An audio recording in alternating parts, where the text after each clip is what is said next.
Yes, Your Honor. May service firearms po ako. Meron ka? Yes, Your Honor. May permit to carry yan? Yes, Your Honor. Very good. So you can defend yourself pag merong interesado sa buhay mo? Yes, Your Honor. At hindi ko na kailangan yung witness protection, Your Honor. Kaya kong sarili ko. Yan ang Marines. Yan ang Marines. Paano yung meron kami ritong motion sana na koberan ka ng protective custody ng Senate. Baka makatulong sa'yo. Okay lang ba o ayaw mo rin yun? Ayaw ko rin, Your Honor. At ayaw ko nang maka-istorbo pa ng iba, Your Honor. Marines! Talagang kaya mong proteksyonan ng sarili mo? Yes, Your Honor. At may mga tropa naman ako na kayang dumipisa sa akin, Your Honor. Balikan ko lang yung si Mr. Yusek Trigiv Olivar. Where is he now? Would you know, Engineer Bernardo? Mr. Chair, ang alam ko po ngayon ay siya isang undersecretary ng Department of Education. Okay. So, bakit siya nangingilam sa infrastructure projects no na worth 2.85 billion, no? At yung projects nasa Annex B, no? Bakit tinanong mo ba sa kanya anong pakialam niya rito?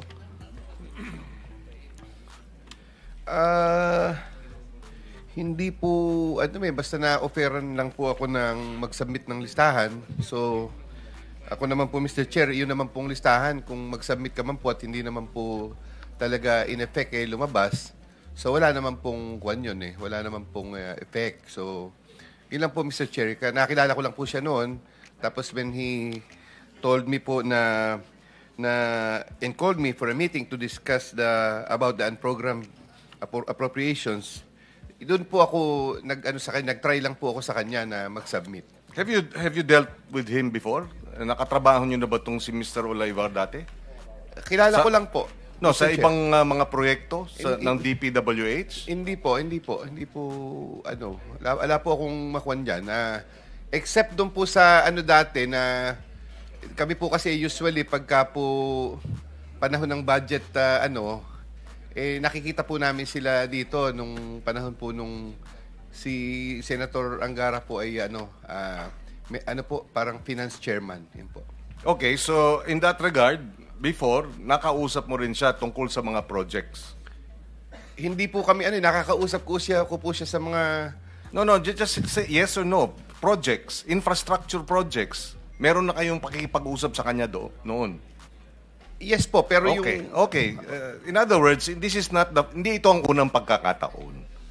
I am trying to establish some level of consistency, di ba? Yung involvement niya. So you are confirming this is not the first time you have discussed with him matters regarding matters referring to infrastructure projects. Yes or no? You said yes. Yes okay. Now, anong pagkaintindi mo dito sa boss, 15 yan? Hindi ka na nag-elaborate. Ibig sabihin, alam mo no, na yan ang gawi. Diba? So, kung you dealt with him before, at alam mong yun ang gawi, naintindihan mo na. No? Boss, 15 yan. Tama? Mr. Chair, sa term po kasi sa amin, yung 15, parang we refer po the percent. So, yes, exactly. Kaya nga. So, in other words, meron ka ng pagkakataon na nagkausap kayo tungkol sa porsyento dati, at ito, maliwanag, 15 yan. 15 ng 2.85 billion, tama ba yan, yung kabuuan? Yes po, Mr. Chair. Kanino daw pupunta yung kabuuan na 15, yung 15 yan? Hindi ko na po alam kung saan niya, nabanggit lang po niya sa Office of, the Executive Secretary. Oh, which dinedeny ngayon ng Executive Secretary, no? There was a public statement. So your assumption was Executive Secretary dahil yun ang sinabi niya? Yes po, Mr. Chair. Hindi ko naman po nakausap ang Executive Secretary. Okay. So that's why gusto natin siyang maimbitahan dito para magpaliwanag.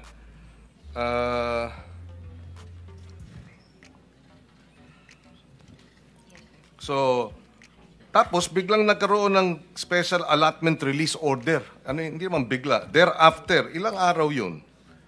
Tsaka kailan, wala kasing mga petsa eh, no? So hindi ko alam po, 3 buwan ba ito? 5 buwan? 3 linggo? Sometime in 2024. And program appropriations, yun ang actually tanong natin eh. Paano, I think it was Senator De La Rosa who was asking the DBM, sino ang nagde-decide na mag-issue ng SARO? DBM. So, sino ang kinausap ni Trig sa DBM? Hindi ba? Baka DBM at hindi Executive Secretary or kung Executive Secretary, although he's denying it, inutusan siguro ang DBM para mag-release ng SARO. Tama ba yun? I mean, this is hypothetical, no? Pero ganun ang sistema niyan, di ba? Somebody decided, the DBM decided ilabas yung SARO. Tama? Kasi thereafter eh. And hindi mo pa sinasagot yung tanong. After the meeting, yung sinabing may 15 ka riyan, thereafter means how many days?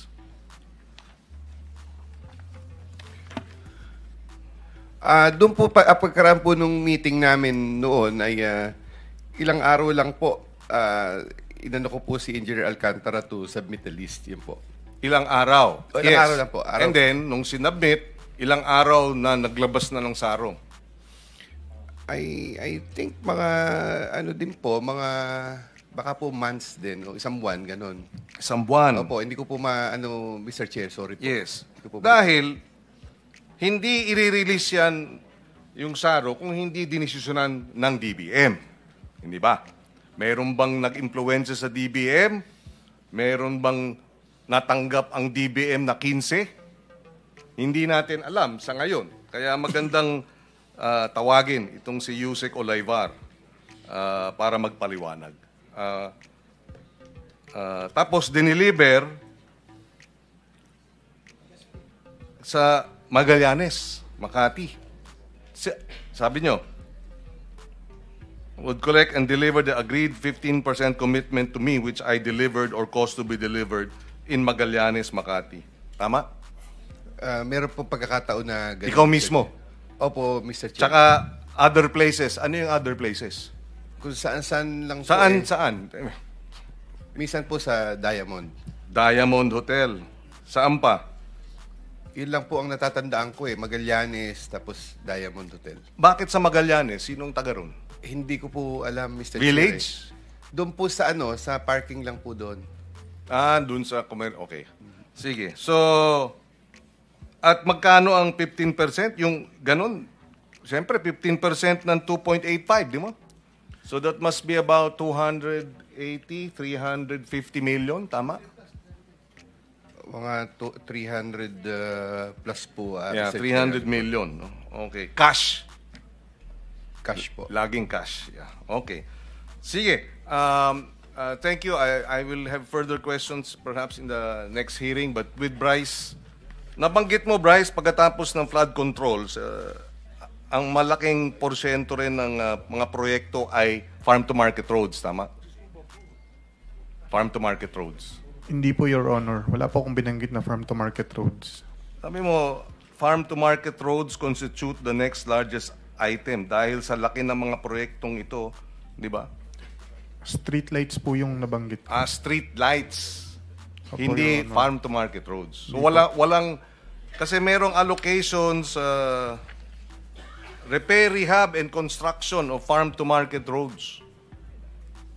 Familiar ka sa farm-to-market roads? DPWH. Yes, familiar po ako sa farm-to-market roads. So halimbawa, noong 2024, 2 billion ang farm-to-market roads sa Region 3.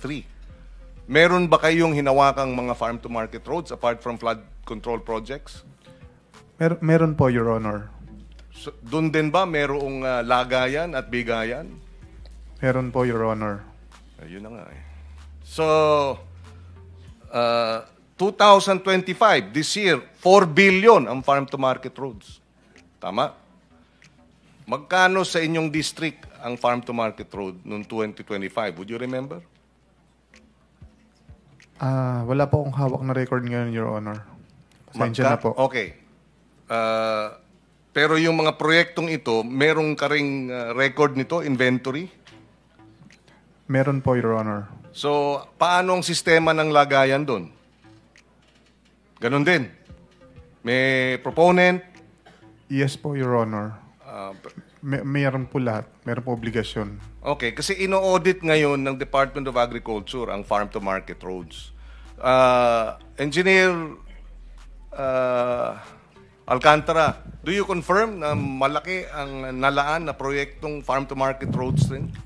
Your Honor, wala po kung basehan ngayon, no? Pero ang pagkakalam ko po, yan po kasing pondo ng farm to market road, kung sinasabi po natin 2 billion, 4 billion, is distributed nationwide po yan eh. Siguro kung magkaroon po man lang kami sa amin, siguro po per district, 2 or 3 the most po siguro. Yun lang po ang pagkakatanda ko, Your Honor. 2 piraso na minsan po... Hindi, dalawa. May repair and rehab at mayroong construction. Di ba? Yung repair and rehab, malaki rin yun. Construction lang po ang pagkakatanda ko na... Basta po kasi farm to market road, bago po yung from daan ng bukid na lupa, kukonkretohin po. Yes, yes. Yun po. Pero yung rehabilitation, wala po akong ma-recall. Wala po akong hawak, Your Honor, na data. Pero yung construction, very sure po ako doon, Your Honor. Siguro kung maaaring isumite ni Bryce yung sinasabi mong mga hinawakan mong at may inventory ka ng farm-to-market road sa inyong distrito sa Bulacan.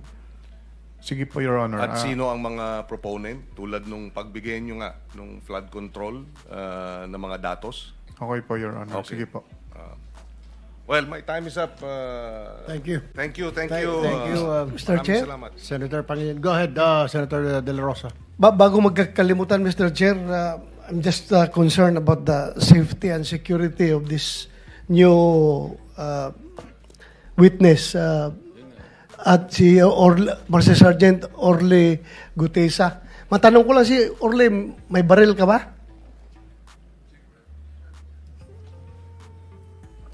Yes, Your Honor, may service firearms po ako. Meron ka? Yes, Your Honor. May permit to carry yan? Yes, Your Honor. Very good. So you can defend yourself pag merong interesado sa buhay mo. Yes, Your Honor, at hindi ko na kailangan yung witness protection, Your Honor. Kaya ko sarili ko. Oh, yan ang Marines. Yan ang Marines. Paano yung meron kami ritong motion sana na koberan ka ng protective custody ng Senate. Baka makatulong sa'yo. Okay lang ba o ayaw mo rin yun? Ayaw ko rin, Your Honor, at ayaw ko nang maka-istorbo pa ng iba, Your Honor. Marines! Talagang kaya mong proteksyonan ng sarili mo. Yes, Your Honor. At may mga tropa naman ako na kayang dumipisa sa akin, Your Honor. Alam mo, Mr. Chair, yung branch of service ko talaga noon, hindi pa ako nakabunot ng Philippine Constabulary. Philippine Marines ako. Ganyan po katapang yung mga Marines. Kaya... Gusto mo pala pumunta ng Marines? kaso pagbunot ko, Philippine Constabulary na bunot ko, kaya PC ako. Naging PNP. Ba't di mo sinuli, tapos bumunot ka uli? Sabi nila, yan ang kapalaran mo, huwag mong baguhin. So anyway, Mr. Orly Gutesa, ayaw mo magpa sa ilalim sa USA protective custody. Yes, Your Honor. Kaya pa ng malinaw sarili tayo. ko, Your Honor. Okay. Mr. Chairman, Go ahead. siguro, kung magbagong isip mo, please let us know right away. Dahil hindi mo alam, baka may mga developments pagkatapos ng hearing na ito. Basta we are ready to accept your protective custody, the Senate. Right. Thank you, Senator Pangilinan. With that, I hereby suspend this public hearing. The committee will inform you on the next schedule.